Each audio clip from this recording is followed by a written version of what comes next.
Okay, so we talked about being careful with your dog in the heat, especially here in Arizona, so to check and see if your dog might be dehydrated, same as people. It can cause all sorts of stuff, and we did a blog, and I want you to read some of the negative consequences of dehydration. Vomiting, loss of energy, and it can get even worse. So with our dogs, we always want to make sure that they get enough fluid, and there are a couple easy ways to know that. This is Rudy. Rudy's actually my wife's dog, so if he decides to wander off and not listen, Rudy, right here, get over here. You sit, get right here, Rudy. That's because he knows he doesn't have to listen to me. He's actually my wife's dog, but he's a big dog and he needs a lot of water. He drinks probably 3/4 of a gallon to a gallon of water a day. So what we do to make sure he's getting enough water is, one of the ways you can do that is you check his nose and make sure his nose is moist. So if you look at Rudy's nose, it's nice and moist. Another way we can check is look at his gums and make sure his gums are moist and they're not tacky. You know, as a person, you get a dry mouth and your mouth gets tacky. Well, you can check a dog's gums simply by lifting up and making sure they're nice and moist, and his are nice and moist. And then another way is to really check the elasticity of the skin.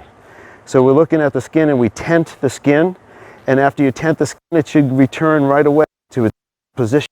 Sometimes when you tent the skin, you'll feel that it gets tacky. Now here in Arizona, one of the things we need to do is make sure we protect their feet. What we might do with Rudy is, if we're hiking or walking on the street, we might put some booties on him. Rudy, you stay right there. So you want to make sure you protect their feet too. So those are the ways to check for dehydration with your dog. And it's just important that they're getting plenty of fresh water, and if you're exercising them, you're giving them another chance. And of course, we don't exercise our dogs in the heat of the day. It's always in Arizona, always early in the morning or late at night.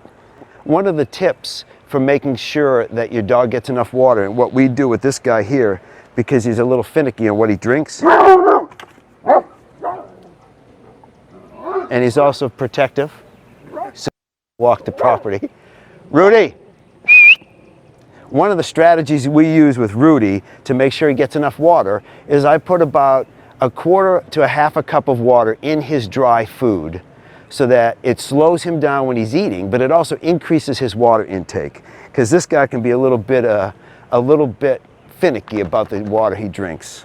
So that's just a tip to help you increase your dog's hydration. And if you have any questions, feel free to contact us. Feel free to subscribe to our YouTube page, like our Facebook page, and we appreciate your time. Good boy, Rudy. Rudy, right here. Rudy, sit. Let's get a shot of him straight on. Rudy, sit. Come on. Oh, you know what I didn't add? Okay, let's add one more thing. Okay. Can we do that? Rudy, sit right here. Come on, down. Rudy, down.